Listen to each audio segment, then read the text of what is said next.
اعوذ باللہ من الشیطان الرجیم بسم اللہ الرحمن الرحیم۔ حکیم میاں محمد احسن یوٹیوب چینل مطلب احسن کی وساطت سے آپ کی خدمت میں حاضر ہے۔ دو احباب نے کشتہ سم الفار کے متعلق گزارش کی تھی کہ کشتہ سم الفار ایسا ہو کہ جو مردانہ کمزوری، امساک پہ کام کرے، انتشار پہ کام کرے۔ میں ایک سادہ سا نسخہ بنانے میں آسان ہے، جو بھی تھوڑی بہت سمجھ بوجھ رکھتا ہے وہ اس کو بڑی آسانی سے بنا لے گا۔ بہت افیکٹو ہے، آپ اسے تیار کریں اور صاحب فن ہی اسے تیار کرے، عام بندہ اسے تیار نہ کرے۔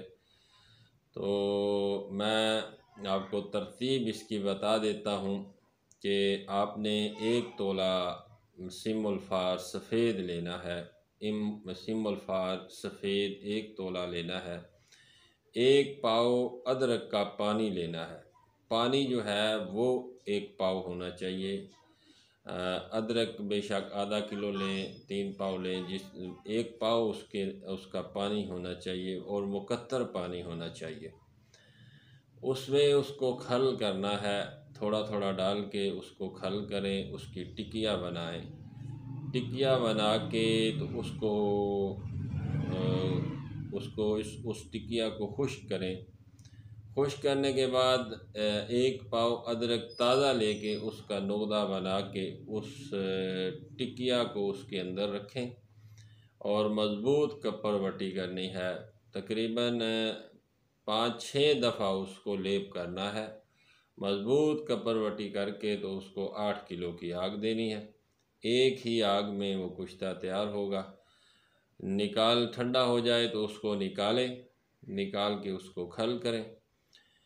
تقریباً 2.5 سے 3 گھنٹے تک اس کو کھل کریں تو اس کے بعد وہ تیار ہے۔ آپ کسی شیشی میں یا کسی بھی جگہ اس کو محفوظ کر سکتے ہیں۔ اور 1 چاول اس کی خوراک ہے۔ 1 چاول مکھن کے ساتھ یا ملائی کے ساتھ، اور جب بھی آپ نے یہ کھلانا ہے یا کھانا ہے 1 چاول سے زیادہ نہیں کھانا۔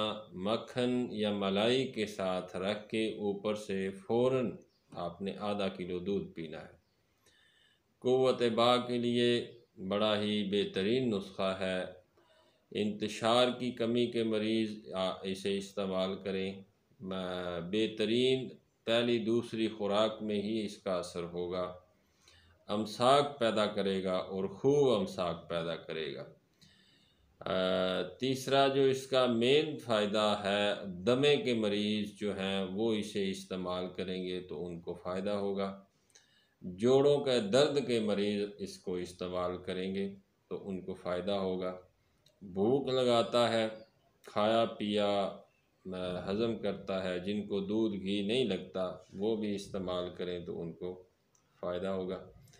سادہ سا نسخہ تھا سم الفار سفید، سینتھیا سفید بنانے کا، تو آپ کے گوش گزار کیا۔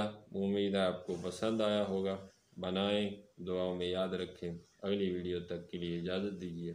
فی امان اللہ۔